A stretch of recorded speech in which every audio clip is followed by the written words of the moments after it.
thought I'd do a video today on a little tour of my garden, and I should start off by saying that it's extremely small. Although I call myself the small English country garden, it really is very, very small. And I just want to show you what is going on here, because it is basically a wildlife garden, and it's rough around the edges, there's weeds here and there, but basically it is a place for insects, birds, and place to relax really as well. And so I'm going to give you a whistle-stop tour of what's in the back garden today. So let's go.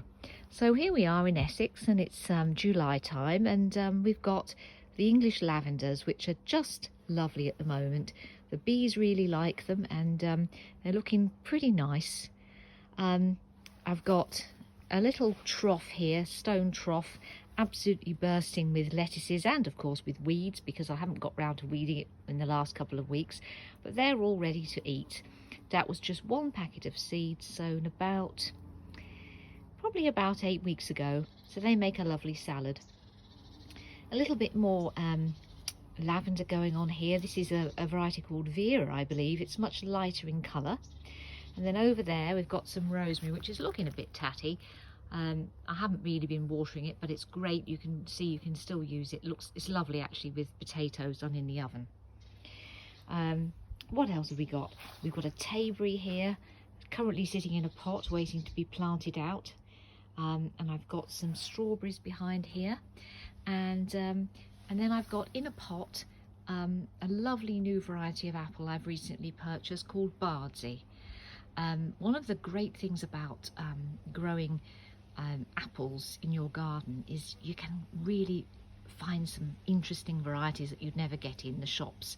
And this particular variety, Bardsey, was first discovered on the island of Bardsey off Wales, and I'm really looking forward to growing that one. That's quite a new one. Just in the background there we've got a fig tree, just says on fig tree. It's quite small at the moment, but it has got some figs on it, which I'm really pleased about. Then in this little raised bed here, I've got courgettes coming on, lovely. They're actually producing and cropping quite well. They're in flower today, so that's very nice. So, and then over in the background by my table, I've got a green gage tree, which I only bought this year, so no green gages yet, but I'm hopeful. And as we go around here, you can see I've got a nice bird bath here for the birds. What else have we got? Oh, morello cherries, just finishing at the moment they are. And then we've got the cosmos, which I did a video on recently. It's absolutely looking lovely today because it's very sunny. And what else we've got here? This is my new small tree actually. This one is called Mirabelle Plum. It's on a dwarf rootstock, so again, pretty new tree. Got high hopes for that.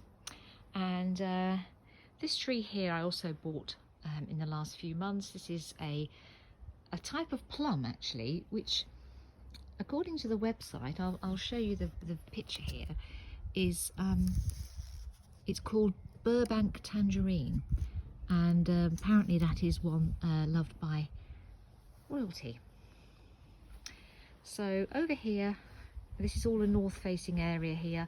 I've got my hedgehog feeding station down there, which we feed every night. And then in the corner over here, we've got a hedgehog box for them ready for hibernating in the winter. So over here, more cherry trees. And what else have we got? Medlar, just here, a dwarf medlar tree. And we've got some carnations in this pot, although they have now finished for the moment. Another fig tree over there, and here we've got a pomegranate, which I'm really looking forward to growing. I've never grown these before. It's against a south-facing wall, so I'm hoping that's going to do quite well. They don't actually flower till August, so they don't crop till much later in the year, probably October time. So that's very exciting. What have we got? Mint here, basil, some sorrel that's just looking a bit tired now, but that will come back again in the spring. I've got some thyme over here.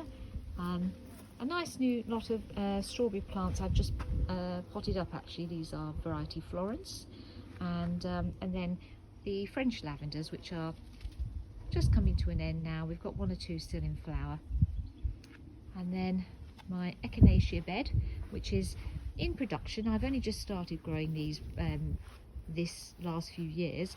I've actually ordered a few more, but you can see these are lovely, and as they progress through the season, they develop a lovely shuttlecock type flower head. I'm going to do a video on these so you can see them, how to grow those in the near future. And then we've got the olive tree just here, and lovely Granny Smith's apple. It's got some lovely fruit growing on that at the moment. So still got some Morello cherries left over there.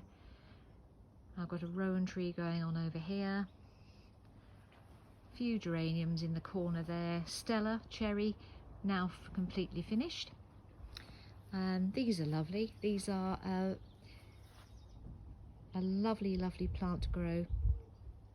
Just here, these purple verbena rigida. And then the fruit of the second half of the garden, which I've got some cosmos coming on there, they need planting out, and some zinnias. What else? We've got a nice raised trug here, which has got Sarah Raven's Azolo lettuce. I just sowed those about a week ago. This is quite shady here, so they do very well, and they'll be ready to pick in a few weeks' time. And then we've got another bed of salad leaves, another bed here which I've just sown some salad leaves again, another apple tree here, and then this is a massive rock rose which is just finishing now. I think there might just be one flower to show you, I'm not sure, maybe, no, I think it's pretty much gone over now. And then over here, Sarah Raven's Wildflower Meadow, which I've just sown this year, and it's a meadow for birds. You just basically sow it, leave it, and then just mow it once a year.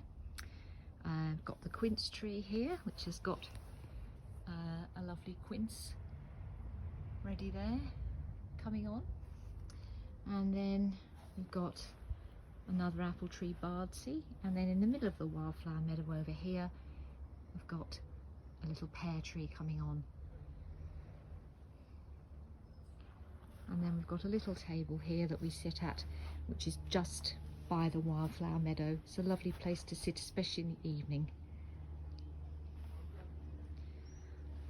And then right in the middle of the lawn here is something that is absolutely intriguing me. This is a mulberry. It's actually on dwarf rootstock, and if you look now, you can see it's just starting to fruit. It fruits over several months actually. I'm trying to show you a close-up of a, it's not quite ready to pick. I had one the other day, but they're absolutely fantastic, and it seems to be producing a ton of them. So there we are.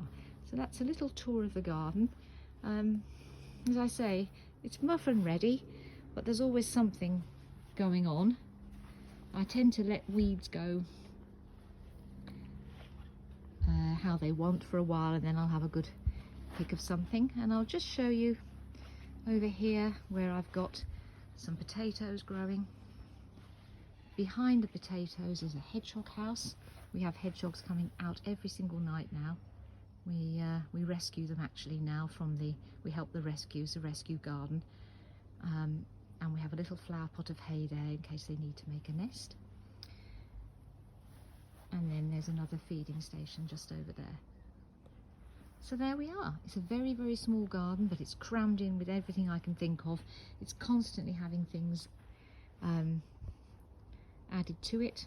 There's another dwarf quince tree here. I'll just finish by showing you this, which is a large terracotta pot, which I fill with water every day, and that's wonderful because it's great for the birds and it's great for the hedgehogs. So I'll just finish by showing you a lovely view of the cosmos, which is my favourite thing in the whole garden. I can't tell you how much I love these. They're just so happy every day to see these. They do need a bit of deadheading. I'm going to be doing that in a minute. But if I just show you how beautiful they are, grown from seed, easy to grow.